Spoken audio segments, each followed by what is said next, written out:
পটুয়াখালীতে দখল ও দূষণের কারণে অস্তিত্ব হারিয়ে যাওয়ায় সরকারি পুকুরগুলো পুনরুদ্ধারে জেলা প্রশাসনের উদ্যোগে পরিচ্ছন্ন কার্যক্রম উদ্বোধন করা হয়েছে। জাতীয় যুব দিবস উদযাপন উপলক্ষে যুব উন্নয়ন অধিদপ্তরের কয়েকটি যুব সংগঠন ও জেলা প্রশাসনের আয়োজনে এই পদক্ষেপ গ্রহণ করা হয়েছে। এবং দেশের প্রতি অনুগত থাকিব, সর্বদা সাংবিধানিক নাগরিক দায়িত্ব পালন করিব।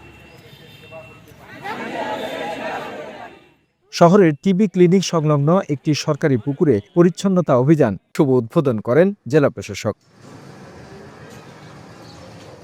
দীর্ঘদিন ধরে পুকুরটি ময়লায় পরিপূর্ণ থাকায় আশপাশের পরিবেশ দূষিত হয়ে উঠেছে এবং এখান থেকে রোগ জীবাণু ছড়ানো সহ ডেঙ্গু রোগের আশঙ্কা আছে।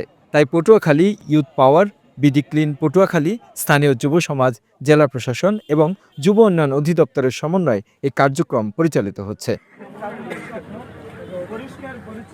বিভিন্ন দলে বিভক্ত হয়ে শহরের বিভিন্ন এলাকা পুকুর থেকে ময়লা আবর্জনা পরিষ্কার করার কাজ চলছে। জেলা প্রশাসক বলেন, পরিবেশের ভারসাম্য রক্ষায় পুকুর ও জলাশয়গুলো টিকিয়ে রাখার কোনো বিকল্প নেই। পুকুরের পানি পরিষ্কার রেখে সাধারণ মানুষের ব্যবহারের উপযোগী করতে আমাদের এই উদ্যোগ। তবে এই সফলতা নিশ্চিত করতে স্থানীয় বাসিন্দাদেরও সচেতন হতে হবে এবং এই কার্যক্রমে অংশ নিতে হবে। তিনি আরও জানান, পরিবেশ রক্ষায় এ ধরনের উদ্যোগে সবাইকে আরও এগিয়ে আসতে হবে। The news Bangladesh, desk report. আমরা প্রত্যেকে যদি পরিচ্ছন্নতার দিকে একটু